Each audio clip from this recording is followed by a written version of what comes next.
द्वापर युग का अंत निकट था। कुरुक्षेत्र के मैदान में युद्ध की भेड़ी बजने ही वाली थी। एक तरफ धर्म की रक्षा के लिए पांडव खड़े थे तो दूसरी तरफ अधर्म का रास्ता साथ देने के लिए कौरव। इस भयानक युद्ध की चर्चा पूरे ब्रह्मांड में थी। इसी बीच गुप्त काशी के एक युवा योद्धा बर्बरीक ने अपनी माता मौरवी को वचन दिया कि वे भी युद्ध देखने जाएंगे।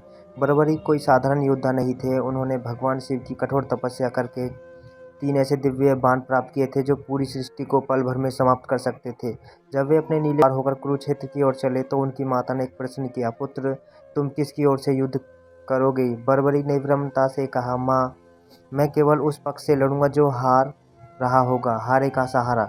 उनका यह निर्दोष वचन ही आगे चलकर उनकी नियति बनने वाला था। भगवान कृष्ण की परीक्षा। सर्वज्ञ श्री कृष्ण जानते थे कि बर्बरीक के पास ऐसी शक्ति है जो युद्ध का परिणाम एक पल में बदल सकती है। यदि बर्बरीक कौरवों की हारती हुई सेना का साथ देते तो पांडवों की विजय असंभव थी। कृष्ण ने एक ब्राह्मण का वेश धारण किया और बर्बरीक का मार्ग रोका। उन्होंने बर्बरीक का मजाक उड़ाते हुए कहा, हे युवा, तुम केवल 3 बाणों के साथ इतने बड़े युद्ध में कैसे जा रहे हो? क्या तुम्हें लगता है तुम कुछ कर पाओगे? बर्बरीक मुस्कुराए और बोले, ब्राह्मण देव, ये साधारण बाण नहीं। पहला बाण उन सभी शत्रुओं को चिन्हित करेगा जिन्हें मारना है, दूसरा बाण उन मित्रों को चिन्हित करेगा जिन्हें बचाना है, और तीसरा बाण उन सभी शत्रुओं का अंत कर देगा। इसके बाद ये तीनों बाण मेरे तरकस में वापस लौट आएंगे। कृष्ण ने कहा, अच्छा तो क्या तुम इस पीपल के पेड़ के हर पत्ते को भेद कर सकते हो? बर्बरी ने चुनौती स्वीकार की। उन्होंने अपना पहला बाण छोड़ा। देखते ही देखते उस बाण ने पेड़ के हर एक पत्ते पर एक बिंदु बना दिया। लेकिन तभी कृष्ण ने चतुराई से एक पत्ता अपने पैर के नीचे छुपा लिया। बाण सभी पत्तों को निशाना बनाकर कृष्ण के पैर के पास आकर रुक गया।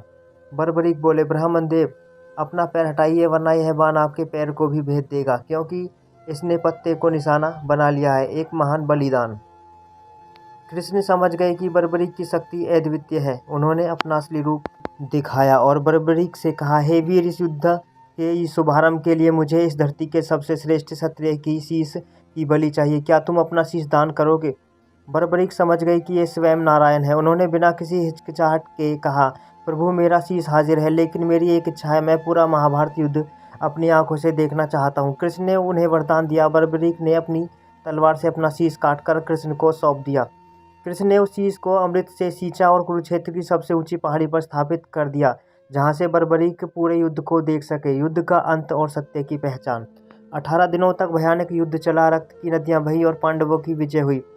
युद्ध के बाद पांडवों में इस बात पर बहस होने लगी कि इस विजय का असली श्रेय किसे जाता है। अर्जुन को लगता था उनका गांडीव विजय कारण है, वहीं भीम को अपनी गदा पर गर्व था। अंत में सभी कृष्ण के पास गए। कृष्ण ने कहा, इसका फैसला वह शीश करेगा जो पहाड़ी पर बैठकर सब कुछ देख रहा था। सभी बर्बरीक के शीश के पास पहुंचे। बर्बरीक का शीश जोर से हंसा और बोला, मुझे यहाँ न तो कोई अर्जुन दिखा न कोई भीम, मुझे तो केवल हर तरफ श्री कृष्ण का सुदर्शन चक्र घूमता हुआ दिखाई दिया जो अधर्म का नाश कर रहा था, और द्रौपदी के रूप में महाकाली को देखा जो रक्त का पान कर रही थी। यह विजय केवल धर्म और श्री कृष्ण की नीति की है। खाटू श्याम का जन्म। बर्बरीक की निष्पक्षता और बलिदान से प्रसन्न होकर कृष्ण ने उन्हें अपना नाम दिया, Shyam.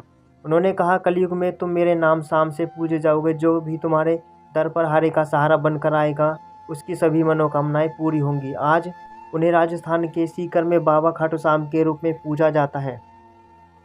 Moral of the story. यह कहानी हमें सिखाती है कि असली शक्ति केवल हथियारों में नहीं बल्कि त्याग और सत्य में होती है। जब हम अपना अहंकार त्याग देते हैं तभी हमारे परम सत्य का ज्ञान होता है, ठीक वैसे ही जैसे बर्बरीक को हुआ। दोस्तों, आपको यह स्टोरी कैसी लगी हमें कमेंट करके ज़रूर बताएं।